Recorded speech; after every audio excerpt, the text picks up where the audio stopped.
Yo, recently I've been trying to tie up loose ends that, by that I mean things that just have not gotten done, or things that I didn't have time to like really flesh out. That's what I've been starting to work on. That way, um, I can start focusing on new things with a lot more effort. One of the things I did here was just make a little simple idle animation. His eyes will sometimes blink, sometimes he'll look around. Uh, I just put a couple variety there, and we can add more later. And I would also like to have like more idle animations in the future. Like if it's been a long time, maybe he'll like start picking at the grass or something. Or if he's like by water, maybe he'll just like several idle animations based on where he is, or just picking some from random as well, just to give him like a little more life too. I'm also at some point I'm probably gonna try to go back and fix the skin weights for his mouth because the bone is there, so we can have his mouth move. There's just no skin weights on it, so we have not been able to do that. So I'm gonna look into that. Another thing that needed to be worked on were VFX. So I'm starting to work on a couple of them. I have this flip kick and this cartwheel, which are almost the same. I had to make some changes to each of them.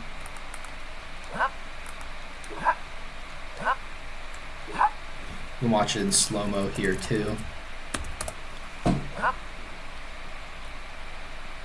You can see it's wider around where his foot actually is. And then the cartwheel, you'll notice there's like a sort of yellow. Oh, we can definitely see it there because I was over a pit. You'll see that yellow. This slow-mo needs to turn off. It'll be easier to see here. When he lands, he has this yellow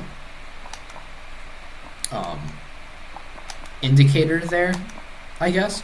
And I had an idea while I was making this. I thought, okay, what if if I actually put indicators, like little subtle indicators in the VFX for the places where the player can do an extension move. And what I mean by that is if I press jump when that's appearing, he'll do his cartwheel jump. And he'll get that little yellow flash. I'm going to do it up here so I have more room. Let's skip this cutscene first. Yeah, you'll notice when he jumps, that yellow flash appears there to sort of signify that, yeah, you're doing it. Or at least give some more feedback to the player. And if you jump early out of the cartwheel, the VFX just cancels. That way the indicator doesn't just like spawn in the air when you're trying to do a different move. Though, it does still happen when you go off a ledge, though. That's something I didn't consider until just now.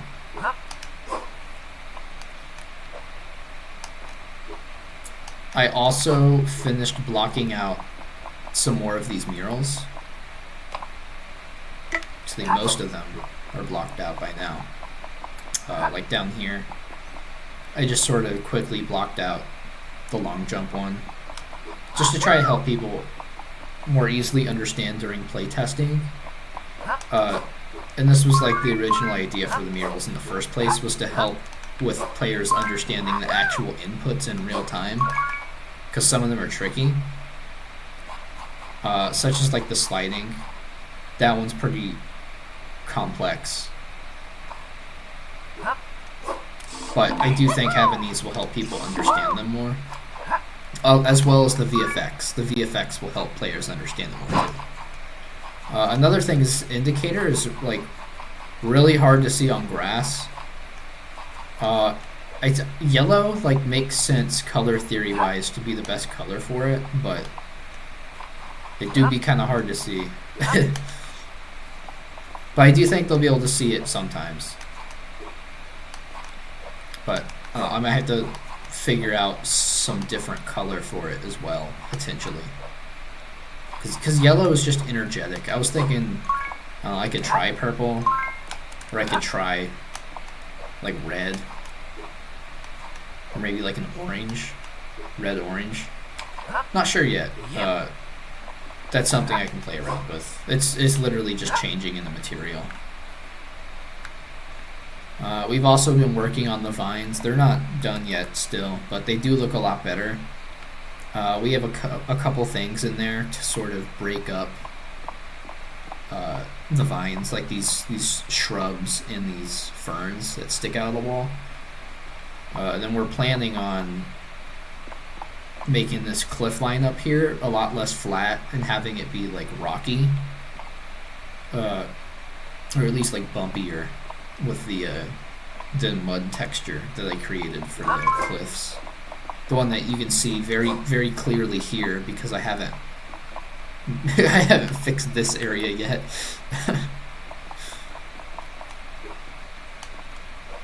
But yeah, that's what I've been working on, and that's what I'm gonna work on for a little while.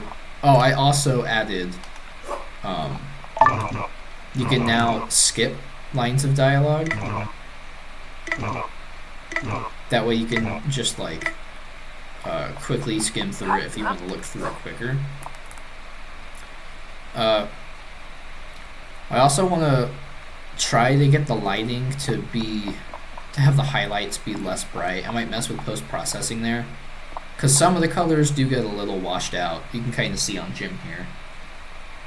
I also want to like paint an outline on his torso clothing, because I couldn't get the outline through the post-processing to work correctly on his clothes. So I'll probably just like manually paint it on there, on that where that like V is. Probably just put like a black line there.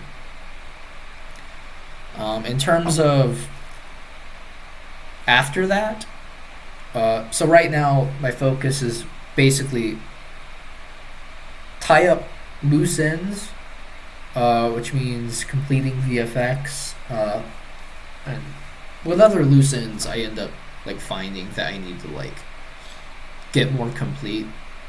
I'll work on that while I'm also working on some environmental art stuff. And after that, I want to implement, I have a timer already implemented. It's just off screen, but I have a timer so the levels can be timed. I want to add the player's fastest time to the you can kind of see I have it there too, but on the actual mission select screen, I'll just go to it so it's easier to explain. Oh, I didn't load this from the main menu, so it's going to be broken. But basically on the right half, where on that side, I want to have the fastest time displayed. I want to have a star system to sort of like indicate the difficulty of the level from 1 to 5 stars. And where that giant face is, I want to have sort of like a small video preview of like just like flying through the level, kind of like in like Mario Odyssey when you're selecting a level there. Because I've never put a video in the UI before, but it's possible and it's something I'd like to learn. And it'd be good to practice figuring out how to make it look good with like low compression. It probably wouldn't be a long video, probably just like a few seconds. I want to have the actual like collectible percent that you have in the level too, and I right now it just says 0%, but I want to break that down so you can see what type or how many of each type you have, not counting the coins because those are not important. I'm talking about the essential / major, the minor, and the secret collectibles on display here. As well as just like getting the UI on this screen to be like better. Obviously it's oh, my mouse disconnected. Cool. Okay. Why am I falling? What the heck? Okay. I don't know what that's about. I think my computer's being strange. But if I actually load it up from this main menu, that way the save game actually loads correctly. I already have it. Where did I put that collider? Oh, I have to jump. I have it so that depending on the save data, it'll automatically like pop up the levels in the scroll box. So we have that at our disposal. That's already going to load in the list here. But this is more UI that would need to be like smoother. Oh, that's right. Another one of the things that I really want to add, along with the fastest time, is having ghosts of your fastest time that you can race against. And I looked into it. It's actually not as complex as I would have thought it would be. I think it's something that could be possible. Basically, I would just keep track of the players' transform and their animation that's playing while they're like going through. I'll record that data at certain intervals, and then when actually creating the ghost, it'll just interpolate through those.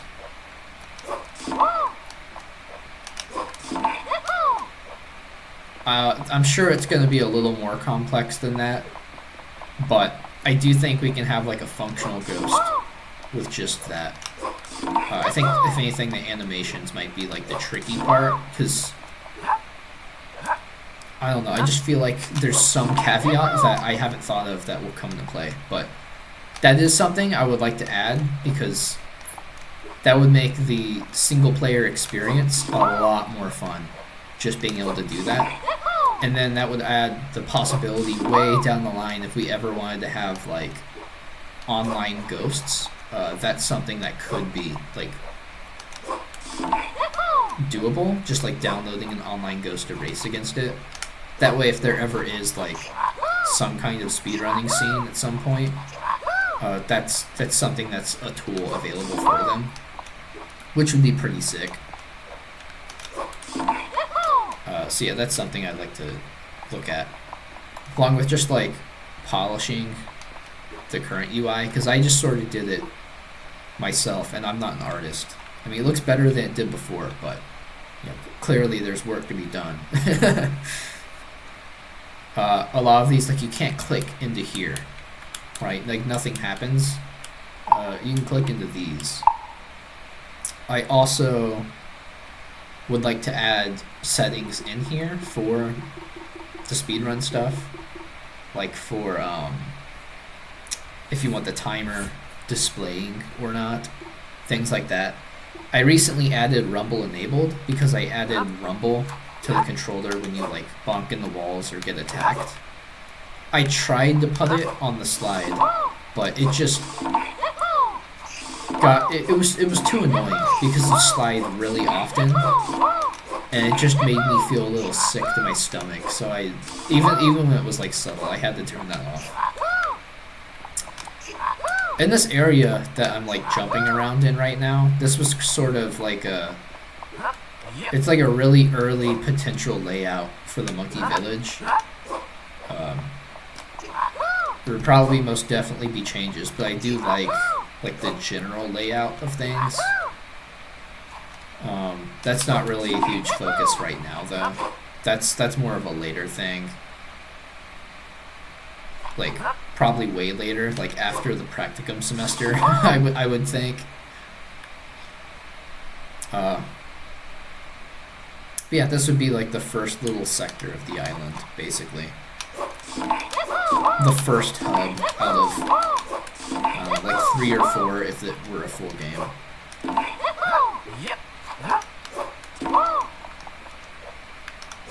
But yeah, that's like about all that I really have going on.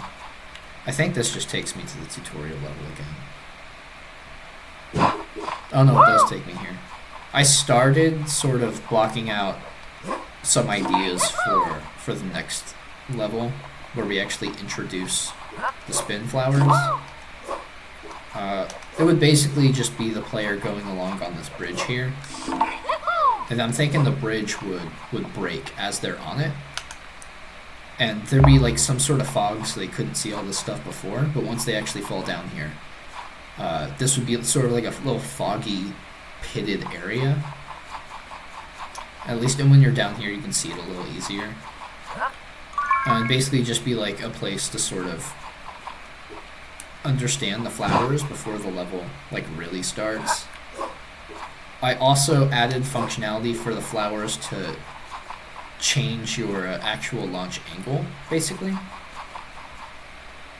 So like if I go onto this and I'm holding like right, it'll just launch me like straight up instead of with influence of the way I'm going, basically. And that's good for certain cases, but there's also other cases where you want to just send them a solid direction. I think that's what I did here. Yeah. If I just jump on it like this, it uses the flowers facing direction to push me. I think I can like do something silly with this. Yeah. there's clearly still like a couple things to work on, but and then they could get like back up here this way. And the idea with this would be maybe you could just barely see it through the fog, or maybe you can't see it, but when you're down there you get an indication of where it is. But it'd basically just be like getting across here to get a collectible. I'm guessing the player would make their way up here by going to either one of these two sides, or by going back up to where the bridge is and being able to like jump across. That would be like harder for new players though, because I'm assuming this entire last like plank here would be fallen, so they would probably have to do something like something like that to get across. And then up here is when the actual level would start, after this sort of like introductory area would be done. I was really just playing with ideas here though. I wouldn't call this done by any means, but I do kind of like the actual like concept of this here. The actual level itself, right now I'm calling it Gargantuan Gardens. It'd just be like more of the really giant flowers, like colossal sized flowers, and these bounce flowers, and also the mimic enemies being introduced. So basically a lot of flowers. But yeah, I think that's about it for this, I guess, sort of summary video on the past couple weeks, and also where the project is starting to get headed into.